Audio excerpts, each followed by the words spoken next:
Assalomu alaykum. Anglayotganinglar Şinjan Yoshlar O'smirlar nashriyoti 1996-yil 7-oyda birinchi qitim nashr qilgan tarixiy aslima Manas daryosidan qaytish. Avtori Savdanut Zahir. 4-bob. O'rmon bog'idagi yangi yil kechiligi. Gami uydagi o'ltirish. 5 degacha yangi yilmi yetib keldi. Yansxay o'rmon bog'idagi jangchilar qishning qattiq sovuqlarini, shivirg'anlik qorong'u kechalarini, qorong'u zay gamilarda kun oylarni sanab, ba'zida muzlab, ba'zida ochiq kulib, ba'zida tatliq she'ri hissiyotlarga cho'milib o'tkazib o'tadi. 12 oy oxirlashib, texmu qattiq sovuq boshlangan edi. Sovuq dastidan tukurukmu muz bo'lib tushadi. Gama ichimi shundoq sovuq, o't qalsangiz hordishib ketadi. Sisiq zay to'pa dastidan chiqqan bir turlik sisiq puroq dimoqqa urilatdi. Lekin shundoq bo'lsa-mu o'z xalqining ozodligi, tanglik barobarligi uchun jinini aymay kurash qilayotgan jangchilarning irodasini hech narsa sundira olmaydi. Mana bugun 1945-yilning eng oxirgi kun kechasi edi.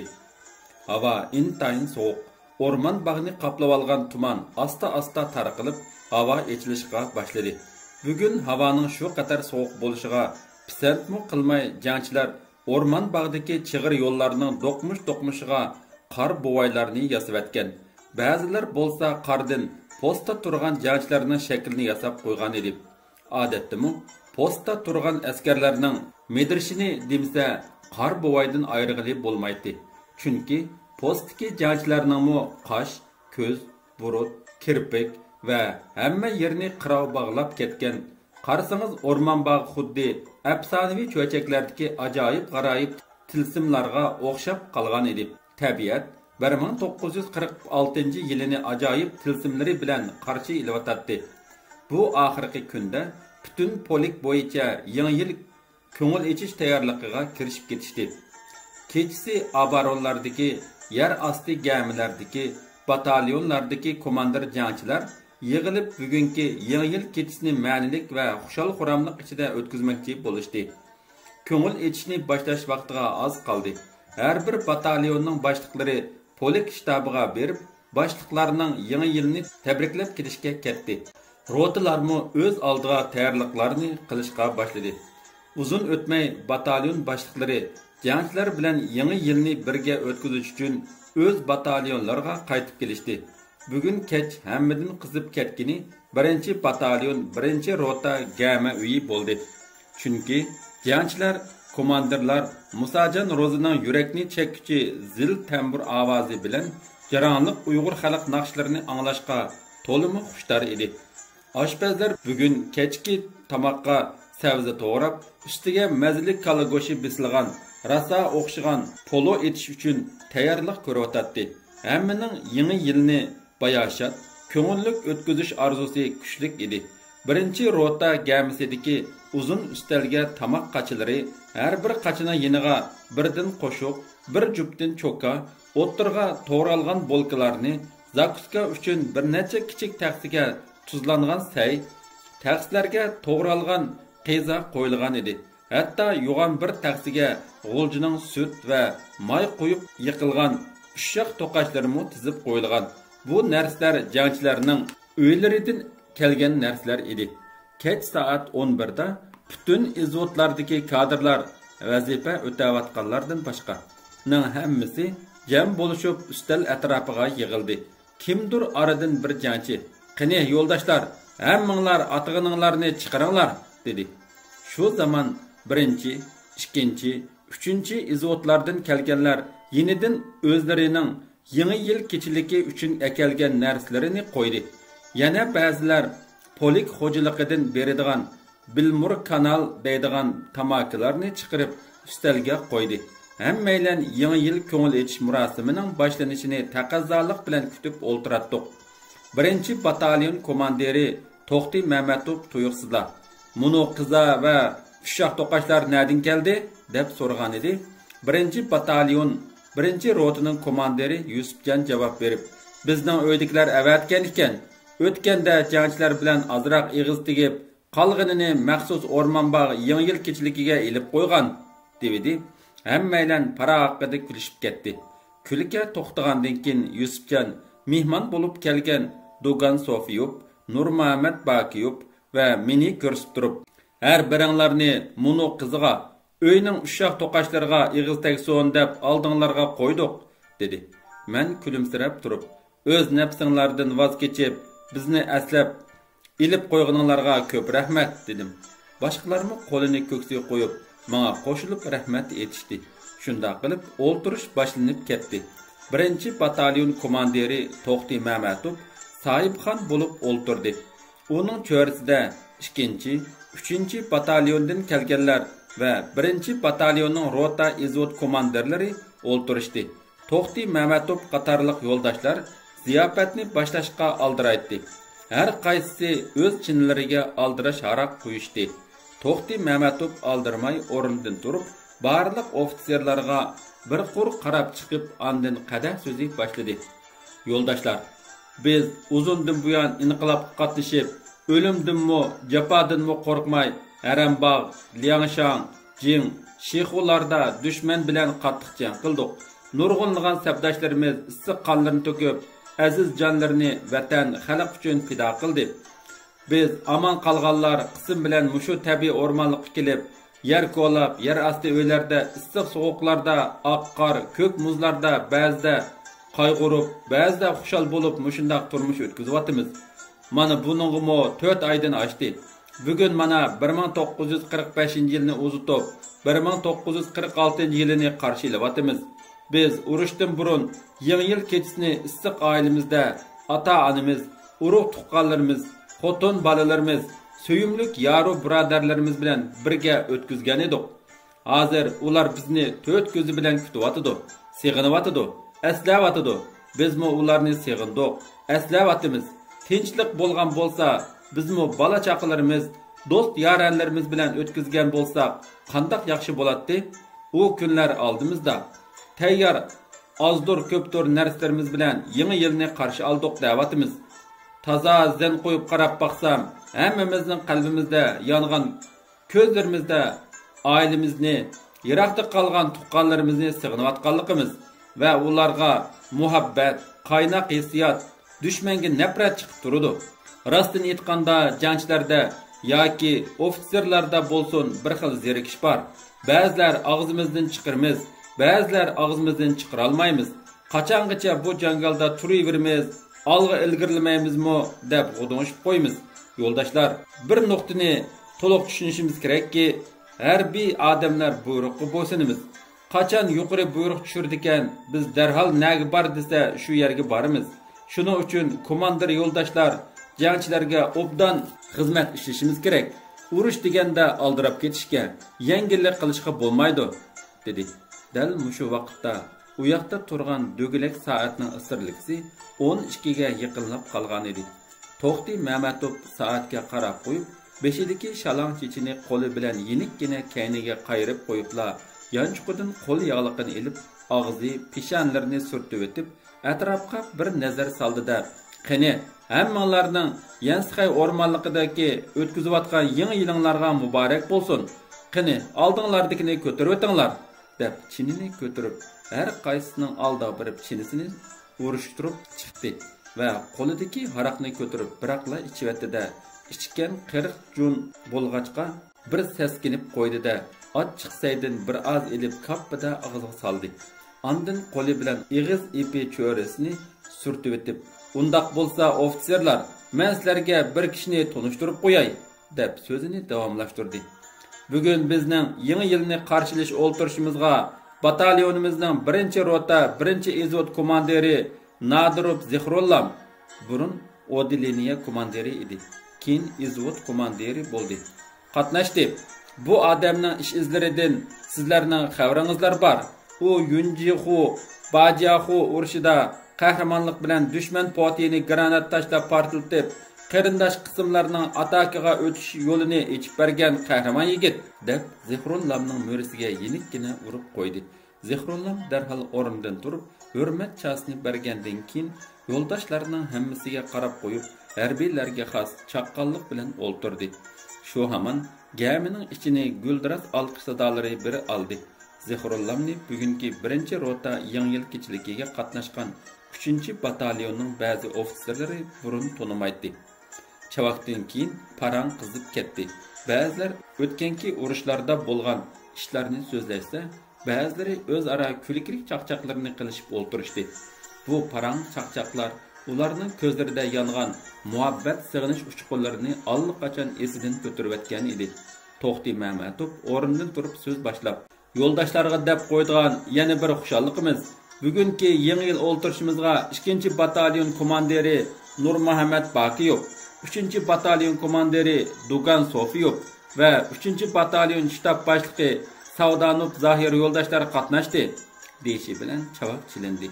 Angacha yangi bilan qo'rilgan say keltirildi. Parang, kulki chaqchaqlar bilan gama ichi qizib ketdi. Shu arada kimdir biri: "Qani yo'ldoshlar, amisa hozir bir oz soz anglasak, Musaja Rozi tamburni qo'lingizga oling, yiqimliq eli naqshlarini ayting. Bizmo jo'r bo'lib anglayli" deyishiga 1-rota komandiri bir to'g'ram qizini rasa ishtaha bilan yeb turib, "Men bir ishkiga so'z qilay. Bugun har biringlarga ozdir ko'pdir bir nimlarni tayyorladik. Men 1-rotaga vakolatan sizlarning qatnashib berganliginglar uchun rahmat aytaman. Haqiqatan bu yerga kelgili 4 oydan oshdi. Kuzda kelgan, kuz ketib qish kirdi. Bu yerda yetivermasdan yana mu olg'a ilgirlaydigan kunlar keladi.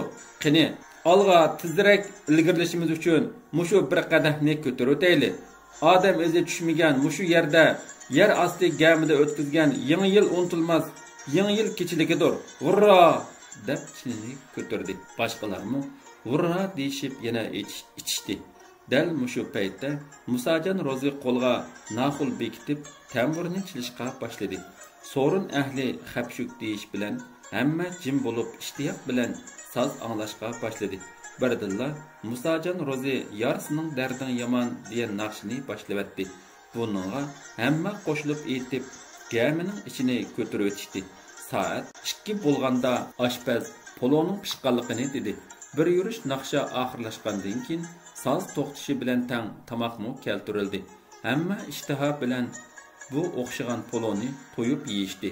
Tomoqdan keyin yana bir hazog'icha bir payda naqsha olgandan keyin sozchi va sohibxonlarga rahmat aytishib, o'zaro qizg'in paranglar bilan o'ltirish bo'lgan gamidan chiqishib, taraf-taraflardagi o'z gamilarimizga qaytib ketdik. Bugungi yangi yil kechiligi ana shundoq ma'nilik, tantanalik holda va qizg'in xushallik kayfiyatda o'tdi. 1946-yil 3-oyning o'ttirlari bir oydan kechisi edi. 3-batalyonning 7-chi, 8-chi, 9-chi rota ofitserlari 8-rota gamisiga yig'ilib, o'zaro ko'ngil echib o'ltirishdi. Bundaq ko'ngil echishlar har shanba kunlari odatga aylanib qolgan edi. Bugungi jo'za yangi yil kechisidagidek mo'l bo'lmasa-mu, har holda yomon emas tayyorlik qilingan edi. Bu kunlarda gamining ichimi xili isib qolgan edi. O'ltirish boshlanib kulga rasa avji chiqqanda tuyuqsizla 3-batalyon komandiri Dugan Sofiyov "Diqqat!" dedi o'rnidan dast turgan peti qo'lini ko'tarib, "Teshlayli, chaqchaq o'yin kulkinimi puxadan chiqcha qilishib oldik. Aytiyaz kirib qoldi. Ichinglarmi pushib qilyotdi. Shuning uchun mening mundaq bir taklifim bor. 1-batalyondagi 1-rota 1-ezod komandiri yordamchisi Zehrullam Jin Yongjiho Bajaxodagi urushlarda ajoyib karomatlarni ko'rsatib, ismi jismiga loyiq qahramon ordeniga erishdi. Bilisizlar, Nadirov Zehrullam bizning 4-polkdan chiqqan qahramonimiz. Bu mushu o'ltirgan yo'ldoshlar uchunmi ajoyib shon-sharafli ish. Biz bundan faxrlanamiz albatta. Biz Zehrullamning beshidan o'tgan sarguzashtlarini anglasam, haqiqatan intayin qiyinchilik, jafoliq, echinishli turmushlarini beshdan o'tkazibdi. Hatto gomindanchilar askarlikka tutib, qattiq ishlatgan yerdan jinini tikib, qechib qo'liga qurol olib, urushga qatnashib, bugungi butun polkimizga shon-sharaf keltirdi. Bizning batalyondagi yo'ldoshlar Zehrullamning ish izlarini to'liq bilmaydi. Bugun hammamiz Zehrullamni taklif qilib, uning ish izlarini anglab o'tsak, qanday deysizlar? Hammasi birdek. "Nihoyat yaxshi gap bo'ldi, anglayli" deyishdi. Angacha 1-batalyonga telefon berib, Zehrullamni taklif qildik. Bir azdan keyin ko'pchilik Zikrullamning atrofiga o'g'lashib, so'zga taklif qilishdi. Zikrullam tartinchoqlik bilan o'rnidan turib, beshidagi shapkasini sal-pal ko'tarib, peshona terlarini qo'li bilan surtib o'tib, qo'lini ko'tarib yo'ldoshlariga rahmat salamini bergandan keyin nihoyatda ig'ir besiq va tartinchoqlik bilan ko'pchilikka qarab, "Mening so'z qobiliyatim ancha yaxshi emas. Men komandir batalyon degandek ancha cho'ng xizmat ko'rsatmagan bo'lsam-mo, yo'ldoshlar mening ishimga bak yuqori baho beryapti. Mening o'tmishim va ish izlarimga mushunchalik e'tibor berib, ko'ngil bo'layotgandan keyin avval boshliqlarga, ondan butun sabdoshlarga chin ko'nglimdan rahmat aytaman." U shundoq dedi-da, o'rnidan turib, ko'pchilikka harbiycha salom berayotgandan keyin o'ra turib so'zlashga boshladi. Ofitser jangchilar o'ltirib so'zlashni o'tinishdi. Zikrullam o'ltirgandan keyin shapkasini oldiga elib qo'yib, yanchuqidan sal kirlishibga qolgan cho'risini oq yip bilan mig'iz chiqarib ishlagan havarang tovar qo'l yog'liqni elib, yuz ko'zlaridagi terlarni surtib, yog'liqni yanchuqiga soldi-da, atrofga bir qur qarab qo'ydi. Ondan oldirmay ig'ir besiqlik bilan so'zni boshladi. "Men G'ulja nahiya qishloqdan yesida bir kambag'al dehqon oilasida tug'ildim. Dadam Nadir Axun kambag'alchilik, g'urbatchilikda boylarning uylarida, etizlarida yilliqchi bo'lib ishlaydi. Boylarning til haqorat, ig'ir amgaklari uning bellarini vaqtsiz mukkatib qirtib etgan edi. Butun hayoti qatma-qat zulmda o'tgan dadam azob ichida dunyo bilan xo'shlashdi. Men dadamdan bak kichik yetim qoldim. Shuning bilan jafokash onam Gulziraxon meni yetilab yurib, boylarning ninni yiqib, kirlarini yuvib, shularning oshqan-tashqan tomoqlarini yeb, ko'ni kiyimlarini kiyib turmush kechirdik. 12 yoshga kirgandan boshlab men qo'limga tayoqni ilib, boylarning qo'y kallarini boqdim. Qo'rsqim to'yg'idek tomoq yemaydim. Men atigini ko'kirib qolgan qattiq quruq ko'mash nonlar bilan chayni ichib, mollarni haydab chiqib ketdim. Kichik bola degan yalang oyoq cho'ng bo'ladi deb boylar menga cho'qay tartishqimi bir parcha terini ayab bergis kelmaydi. Xaltamda bir parcha ko'mak, putum yalang oyoq, pada kali bilan chiqib ketsam, putlarim yerilgan, kalputlarim sho'rlashgan holda ochliqdan o'lay deb kechqurunlikqa qaytib kelatdim. Pada kali bilan tangiga qaytsam, boylar "Sen horum mallarni obdan to'yg'izmay kelibsan" deb ig'izga olg'usiz so'zlar bilan tillaydi, uratdi. Amalning yo'qidan shu g'urbatchilik turmushimga kunavatdim. Kechsi malga o'g'ri keladi deb meni opamning yiniga ketkizmaydi. Eg'ilda samanning ichida yetib tanglarni atqizatdim. U chaqda kichik bo'lganim uchun bizning mudish turmushimiz mushundaq boshlanib, mushundaq oxirlashga o'xshaydi deydim. Kechlari qo'rsqim ichib, unsiz yig'laydim. Opamni sig'natdim. Ba'zida haftalabmi opamni ko'rmaydim. Boylarning oldida mening etim yetim o'g'loq edi. Shundaq kunlarning birida men qandaqdir tuyuqsizla qizitma kesiga giriftor bo'lib uyda yetib qoldim. Bechora onam mening yerilgan put qo'llarimga suyatdi. Boshlarimni siylaydi. Ko'zdan oqqan yoshlar xuddi yepi uzilgan marjandek yuz ko'zlarimga to'kilatdi. Meni bag'riga besib, ardoq chiqqandek, pig'oni beslagandek yig'lab olatdi-da, asta ko'zimning ichiga qarab, beshimni siylab turib, "Qandoq qilamiz bilam? Dadang rahmatlik bo'lsa-ku, senda kichikkina balni bu boylarning ishiga silib qo'ymaydi. Bu kunlarmi o'tib ketar. Sen mo cho'ng bo'larsan. Biror hunar o'rgansang, meni xar qilmassan. Balam, sen azroq cho'ng bo'lgacha chidab turayli" deb menga tasalli berib, "Texmi esa" deb yig'lab ketadi. Uyda shundoq o't kavab bo'lib qizib yatsam, xo'jayin "Sen ho'ronlik qilib yolg'on og'ribga yetib olding" deb meni qattiq urib dasab, keslimni texmi ig'irlashtirib etdi. O'z hayotimdan ayrilib qolg'ili tasli qoldim. Bechora opam tayoq chidamay, mening ustimda dum yetilib xo'jayinga yolvorib, meni kechirishni umid qilib, zar-zar yig'lab ketgan edi. Shundoq qilib mening echinishlik dard alamlik turmushim yishimning cho'ng bo'lishiga agishib, texmi ig'irlashib bormoqda edi. Men mushundaq kichik malayliq turmushimda xo'jayinlarning xo'rlishiga uchrablik qolmay, balki go'mindan aksiyachilarining zo'rliq zo'mbuliq bilan oyoq osti qilishiga uchrab keldim. Men boylarga yilliqchi bo'lib ishlab yurgan vaqtlarimda bir kuni go'mindan aksiyachilarining bajgiri bir qancha cheriklarini boshlab chiqib, yezidagi fuqarolarga zo'rliq qilib, mol biji, tuyoq bijini o'z vaqtida topshirmadinglar, mal sonini yo'shirdinglar deb o'z qarindoshlarimizni tirakka bog'lab qattiq urganligi, bir necha ayolning nomusiga tegib ularni oyoq osti qilganligini o'z ko'zim bilan ko'rib, Gomindan aksiyachilariga bo'lgan qattiq nafrat va o'chmanligimni yuragimning cho'nqur qetig'iga tikib qo'ygan edim. Men mana mushundaq jafo mushaqqatlik, ichinishlik, azoblik, barobarsizlik turmushni tishimni tishlab o'tkazib, endi 21 yoshga kirib, rosa quramimga yetgan chaqda Gomindan aksiyachilarining zo'ravonligiga, zolimlarning zulmiga qarshi xalqning g'azab nafrati qaynab toshdi. Gomindan hukumati xalqning kundan kunga o'rlayotgan g'azab nafratidan ansirab, hamma yerda potay yasab, akuf qo'lab o'zlariga go'rkolashga kirishdi. Bir kuni men etizdan kechirak uyga qaytib kelayotsam, askar tutishga chiqqan Gomindan chiriklari yo'lda meni gap so'z qilmayla tutib olib, o'zlari turgan gazarmaga akuf qo'lashga apardi. Emgek ig'ir, qo'rsoq to'yg'idek tamoq yo'q. Birdam dam ilib o'ltirsang miltiqning payniki bilan urudi. Bir kunda 10 soat emgak qilamiz. Hatto ichishga qong'udek suvmi bermaydi. Men bak o'roqlab bir taraf bir ustixon bo'lib qoldim. Mana mushundaq ichinishlik turmush mening qalbimda zo'rliq, zo'ravonlikqa qarshi g'azab nafratini qo'zg'al deydigan bir ruh meni uyg'otayotgandek qiladi.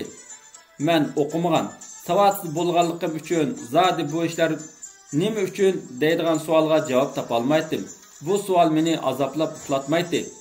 1944-yili 8-9 oylarda bir kuni kechasi jimi odam qattiq uyquga ketgan chaqda post turgan askarmo miltiqni quchoqlab uxlab qopti. Iliqi g'oyib ovoz yanala menga orom bermaydi. Men g'ayrat kelib, bu do'zaxdan aksiyachilarning qo'lidan tezroq qutulish uchun bu yerdan qochib ketish, nijot izlashga iroda bog'ildim-da, o'rnimdan dast turib, u yerdan qochib chiqdim. Burun men Ulastay tog'larida partizanlar bor ekan degan mish-mish gaplarni anglagan. Uning ma'nosini to'liq tushunmasam-mo, ammo ularni xuddi bir qutuldirg'uchidek his qilib yuratdim. Qochib chiqqandan keyin partizan degan so'z menga xuddi kechidagi mashaldek dilimni birdilla yo'rtib. Men Ulastayni nishon qilib yurib, taq chiqib ketdim.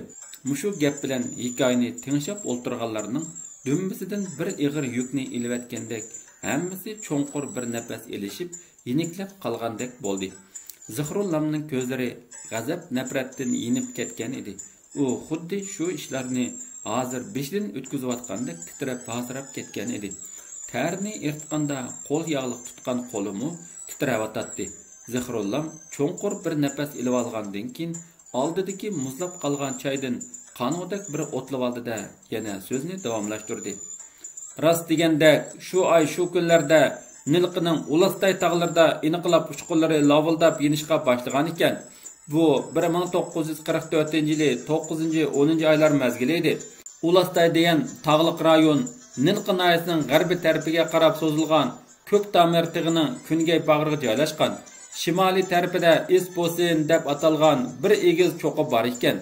Men mana mushu cho'qi tarafga qarab tog' orasidagi yo'llar bilan minib, ming bir mushaqqatlarni chekib, partizanlarni izlab mangdim. Ulastayning bosh tarafidagi ko'ksay ichiga kirib, bir kambag'al qozoq chorvachining yolg'iz kigiz uyiga berib qoldim. U chorvachi mening ahvolimni bilgandan keyin menga ich og'ritib, bakmo g'amxo'rlik qildi. Necha kundan buyon och qo'rsoq yo'l yurib, mag'dursinib ketdim. Oyoqsiz putlarim yerilib, toshlarga urilib, qanab ketgan edi. Chorvachi bikan qozoq ning bo'yi pakara, o'ruq bo'lsa-mu, yuz ko'zlaridan nur yig'ib turdigan. Ko'zlari o'tkir, o'zi kambag'al, oq ko'ngil, 45 yoshlar atrofidagi kishi edi. Uning uyimi odatdagi kigiz uy bo'lib, kigizlari ko'nrab, o'tma to'shuk bo'lib ketgan. Uyga ko'n bir parcha shirdoq bilan bir necha o'g'loq terisi silib qo'yilgan. Terining ustida yarim yalang'och 11 yoshlardagi bir qizchaq bilan 4-5 yoshlardagi ko'zlari duk-dugulak, sochlari qop-qora, burni panaqroq, oq pishmoq, o'moq, qip-yalang'och bir o'g'il bola qo'lida qurt yigach o'ynayotdi. Meni ko'rib ular o'yinni to'xtatdi-da, kigizning ichiga mo'kinib, mendan qo'rqqandek holda ko'zlarini chekchaytib o'ltirib qilishdi. Bikanning ayoli 35 yosh atrofidagi bir qozoq ayol bo'lib, o'zi muloyimgina, ko'zlari chiroyli, ammo to'limi miskin chiroy edi. U uyning o'ttirisida choy qaynatayotgan ekan. meni ko'rib ittik o'rnidan turdi-da, ko'nlaklarining yirtiq joylarini qo'l bilan turib tutib olib, menga yerning tagidan qarab qo'ydi. Kichikkina bir xaltini kirigidan ilib, cho'ginga choy soldi. Xaltini yana joyiga ilib qo'yib, kir dastidan rangini bilgil bo'lmaydigan, to'la yamilib, to'qimdek qilinishib ketgan bir dasturxonni akeldi-da, uni ichib soldi. Uning ustiga 2 siqimdak erimchik, bir qancha qattiq qurut qo'ydi. Bir yog'och cho'chakni ilib, bir xaltidan to'shqizib arpa talqin oldi. Ondan yo'ldishiga yerning tagidan bir qarab qo'yib, choy qo'yishga boshladi. O'tkir chechan Bekan og'a darhol gap qistirib, "Ey, to'sqanim, ranjima, uyda bari o'si talqan, nonmi yo'q, jinging uyalib chatir", dedi. "Voy rahmat", dedim o'rnimdan qo'zg'alib. "Talqan bo'lmasmi, bir issiq choy ichsamli bo'ldi", deb yengamga qarab roziligimni bildirdim.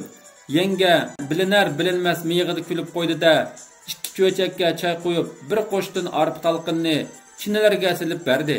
Men shu qatorda Bekan og'ay o'z qo'li bilan yasab olgan bir tarafı sal yerilib qolgan yo'g'onroq to'stagan choy ichadigan yog'och china talqanni silib to'yg'idek ichib oldim. Qo'rsqim to'ygandan keyin men dasturxondan sal neri o'ltirib, chikamni bir ertib etib, maqsadimni oq ko'ngil Bekan og'ayga ochiqla dedim. Bekan og'ay gapimni anglab, "Oy, jaraysin jigit, seni topgan akinga rahmat", deb dumbamga urib qo'ydi va intayin ruhlangan holda, "Oy qatın, bo'l, ana o'ramaldi olib kel", deb bir kona qo'l yog'liqiga ozroq arpa talqini, qurut, erimchik silib bog'lab qo'limga tutqizdi-da, meni eshik oldiga olib chiqib, bir to'plakni ko'rsatib, "Sen usu jo'lmin jo'r bilirsin, partizanlarda tabasın, aq jo'ldi bo'l", deb o'zitib qo'ydi. Men Bekan og'a ko'rsatib qo'ygan partizanlar harakat qilayotgan tarafga qarab mengib, nihoyat ta'sirda partizanlar qo'shiniga kelib oldim. Kelibla menmo boshqalarga o'xshash qo'limga nayz oldim. U chaqda partizanlarda qurolmo ko'p emas edi. Nihoyat oz odamlar qurol bo'lib, ko'pchilikda nayzi bor ekan.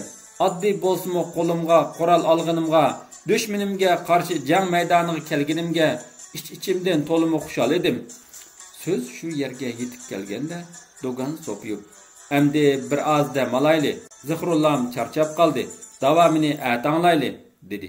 Biroq bek ta'sirlanib ketgan jangchilar texichilar askartish bosmitga sabarlik tufaylidan bu joyda ichkibat bisilmagan. Zay furqi kelib dimoqlarga urilib eshittirayotgandek bo'lsa-mu, hech kimda saskinish sezimi ko'rinmaydi. Qora chiroqning isida gama ichi so'z yo'rg'an go'rdek ko'rinadi. Agar shu tapda sirtdan beri gama ichiga kirgan bo'lsa edi, o'ltirgan yo'ldoshlarining rangi ro'yini bayqashmi mumkin bo'lmagan bo'ladi. Chiroqning purqirab chiqayotgan isiga yaqin o'ltirgan ofitserlarning rangi ro'yi xuddi to'mirchilarning ot taqilgandagi ko'rinishiga o'xshab, buruqlarining usti, peshonasi va qapoqlarining osti islashib qardab ketganlikdan ig'izlarini atsa tishlari oq sadafdek ko'rinib qoladi. "Hammanglar bilisizlar", deb so'zini davomlashtirdi Zihrullam, ko'pchilikka diqqat nazari bilan qarab qo'yib. "Inqilob o'ti butun el rayonida lavildab yondi. Go'mindanning asosiy istehkomlari tarmar qilinib, dushmanlar harambog' ichiga kirib olgan edi. Men qo'limdagi miltiqni mahkam tutib, G'ulji shahrida burunqi Sovet ekspeditsiyasi turgan qo'rg'u bordim. U yerda bir qor askarlikka kirish rasmiyatini o'tab qo'ygandan keyin yangi askarlar ichiga saplandim. Shu kundan boshlab Nadirov Zihrullam deb famil ishlatdim. Keyin qatnashgan qism oldin qisabga minish uchun tayyorlik qilayotgan ekan. Men bir yeza bolasi, kichikimdan tortib o'z yezamdan ayrilmagan, hatto G'ulji shahriga mo kirib boqmagan edim. Bu qatim shaharga kirib hayron qoldim. Bizning yezlarimiz bilan shaharning ajoyib zo'r farqi bor ekan. Shahar ko'chalarining chat yaqinlarida turuklar qatori qo'yilgan bo'lib, simlar tortilib bir-biriga ulashgan edi. Ketsi ko'chalardagi har bir turukda chiroqlar yonib turdi ekan. Iliqi askarlikka tizimlatganimda kimdir birining qo'lga bir qora narsani ilib so'zlayotganligini ko'rib, boshqalardan bu nimalarni so'rasam, yonib turganini elektr deydi ekan. Iliqi so'zlashgan qora narsani telefon deyishdi. Bularni ko'rib to'limi hayron qolgan edim. Bu narsalar hargizmo iliqi bizning sahrodagi qora chiroqlarga o'xshashmaydi. Bu narsalarning hammasi menga nisbatan yangilik edi. Ba'zida tunji ko'rgan narsalarimni o'zimcha bir narsalarga o'xshatib qo'yib, sabdoshlarimning kulkisiga qolgan chog'larim bo'lgan edi. Bir qancha kundan keyin qismdan bo'riq kelib yurishga tayyorlandik. Menmo allaqachon miltiqimni pakiz surtib, maylab o'zimga tarqitib bergan 120 tal o'qni patron tasmaga qistirib bo'lgan edim. 2 dona granatni belimga mahkam bog'lab esib oldim. Dal mushu paytda qism yig'ilish signali chilindi. Men hammadan burun o'z rotam oldiga berib, o'zim bar izotga berib turdim. Shuning bilan olg'a marsh degan qo'manda berildi. Biz oldingi safga atlanib, oxiri Yansxay o'rmonligiga kelib mudofaa tutdik. Zihrullam o'z sarguzashtlarini so'zlab tugatdi. Barakalloh Zihrullam degan kuchli chavak sadolari ichida o'ltirish tarqaldi. 4-bob tugidi.